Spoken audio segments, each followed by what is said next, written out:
वालेकुम। हमारा जो इस वीडियो का टॉपिक है वह है subject matter of international law. आइए से बाद इंटरनेशनल लॉ। सबसे पहले हमने ये देखना है कि सब्जेक्ट मैटर कहते किसे हैं, फिर हम आगे चलेंगे। सब्जेक्ट मैटर कहते हैं कोई भी ऐसा ऑब्जेक्ट, सब्जेक्ट मैटर से मुराद वो तमाम चीज़ें, वो तमाम लोग जिसको लॉ डील करे, जिसके ऊपर लॉ अप्लाई हो, जो कंसर्न हो लॉ का। मिसाल के तौर पर अगर universal declaration of human right की बात करें तो उसका सब्जेक्ट मैटर क्या है? ह्यूमंस है, इंडिविजुअल्स हैं। तो इंटरनेशनल लॉ के कोई 8 हमारे पास हैं सब्जेक्ट मैटर है, जिसके अंदर जो सबसे पहला सब्जेक्ट मैटर है जो कि मोस्ट फेमस है वो स्टेट इटसेल्फ है। पहला सब्जेक्ट मैटर क्या है? स्टेट्स है कि वो तमाम ममालिक जिन पर इंटरनेशनल लॉ लगता है वो क्या है?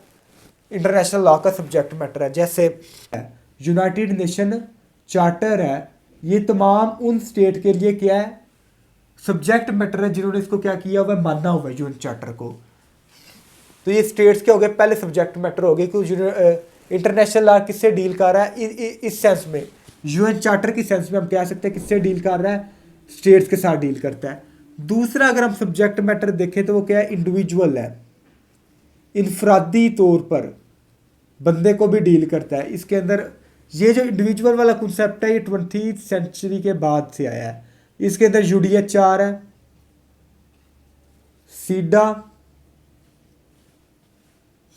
वुमेन प्रोटेक्शन, जितने भी लॉज है या चिल्ड्रन लॉज हैं, चाइल्ड प्रोटेक्शन लॉज है, वो क्या इंडिविजुअल लेवल पे काम कर रहे हैं। वो क्या कर रहे हैं कि एक इंसान की इनफरादी तौर पे उसके राइट्स को डिक्लेयर कर रहे हैं। तो वो भी क्या कंसर्न आ गया इंटरनेशनल लॉ का, वो भी मेन कंसर्न आ गया।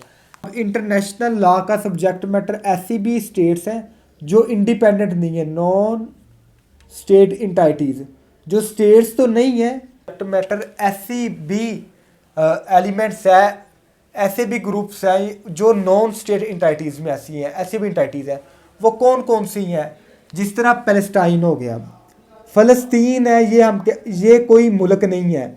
लेकिन अगर देखा जाए तो जब यूनाइटेड नेशन के अंदर कोई मीटिंग हो तो उसके अंदर फ़लस्तीन को या इन नॉन स्टेट इंटाइटीज़ को इजाज़त होती है ये आकर अपनी नॉन स्टेट एंटाइटीज़ की हैसियत में बैठ सकती हैं। तो हम कह सकते हैं फिर क्या कि जो इंटरनेशनल लॉ है उसका सब्जेक्ट मैटर है वो किससे डील भी करता है? वो नॉन स्टेट एंटाइटीज़ से भी डील करता है। फिर हम आगे बात करते हैं जनाब इंटरनेशनल लॉ की। ये इधर ही नहीं रुकता, ये फिर माइनॉरिटीज़ को भी डील करता है। माइनॉरिटीज़ को कैसे डील करता है? इंटरनेशनल लॉ का मेन कंसर्न माइनॉरिटीज़ है, जिसके अंदर आते हैं वुमेन इंटरनेशनल लॉ है, वुमेन प्रोटेक्शन इंटरनेशनल लॉ है, डिसेबल पर्सन है, जो डिसेबिलिटी जिन लोगों को होती है, जो माजूर है, उनके लिए जो इंटरनेशनल लॉज मौजूद है।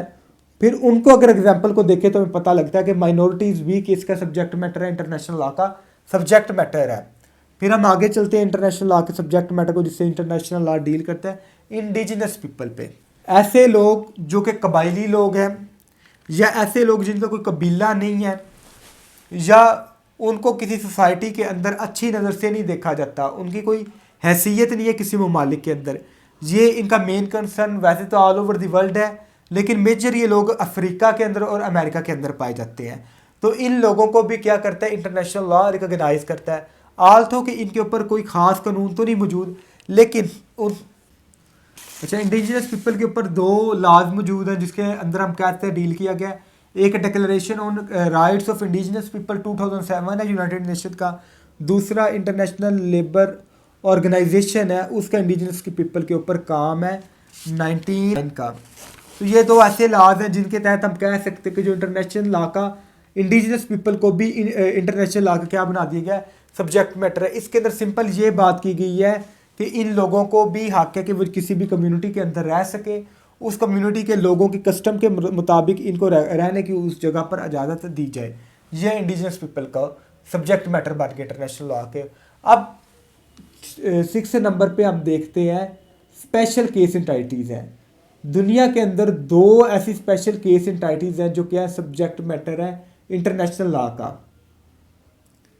स्पेशल केस ऐसे हैं जिनकी कोई और दूसरी मिसाल नहीं है। क्या? होली सी एंड वेटिकन सिटी।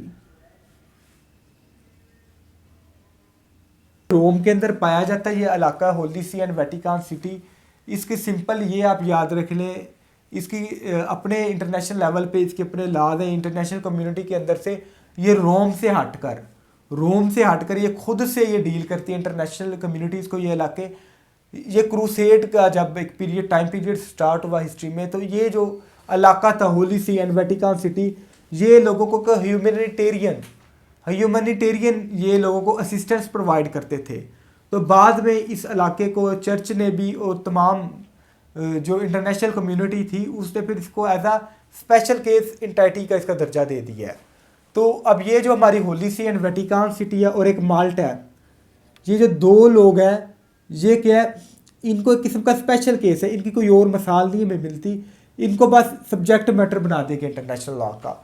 ये स्पेशली है, ना ये कोई स्टेट है ना ये नॉन स्टेट इंटाइटीज़ है, बस ये स्पेशल केस इंटाइटीज़ इनको हम कहते हैं इंटरनेशनल लॉ। और अगर इसकी डिफ़ाइन की जाए स्पेशल केस इंटाइटीज़ की, तो इसे हम कहते हैं कि वो तमाम इंटाइटीज़ जिसको क्या किया गया, यूनिक और स्पेशल स्टेटस दे दिया गया है। किनको क्या दिया गया, स्पेशल स्टेटस दे दिया गया है। तो वो आते हैं सिर्फ इसके अंदर। इसके अंदर दो, होली सी एंड वेटिकन सिटी और माल्टा। पर 7वें नंबर पे है, जो कि तमाम लोग इसको जानते हैं, जो इंटरनेशनल लॉ का सब्जेक्ट मैटर है, वो है इंटरनेशनल ऑर्गेनाइजेशन। अब इंटरनेशनल ऑर्गेनाइजेशन कौन सी होती है? मिसाल के तौर पर यूएनओ, यूनाइटेड नेशन ऑर्गेनाइजेशन है। अब इसके अपने इंटरनेशनल लॉ मौजूद है, तमाम लोग इसको फॉलो करते हैं। तो इंटरनेशनल ऑर्गेनाइजेशन है जो, अब वर्ल्ड ट्रेड ऑर्गेनाइजेशन है, WHO है, वर्ल्ड हेल्थ ऑर्गेनाइजेशन है। जो इंटरनेशनल ऑर्गेनाइजेशन है वो भी क्या, इंटरनेशनल लॉ का सब्जेक्ट मैटर माना जाता है। इसकी मिसाल में हम लिख सकते हैं, ये यूएनओ और WHO, वर्ल्ड हेल्थ ऑर्गेनाइजेशन और यूनाइटेड नेशन ऑर्गेनाइजेशन, वो क्या है, इंटरनेशनल ऐसी ऑर्गेनाइजेशन है जो इंटरनेशनल लॉ का सब्जेक्ट मैटर और इंटरनेशनल लॉ इनसे भी डील करता है।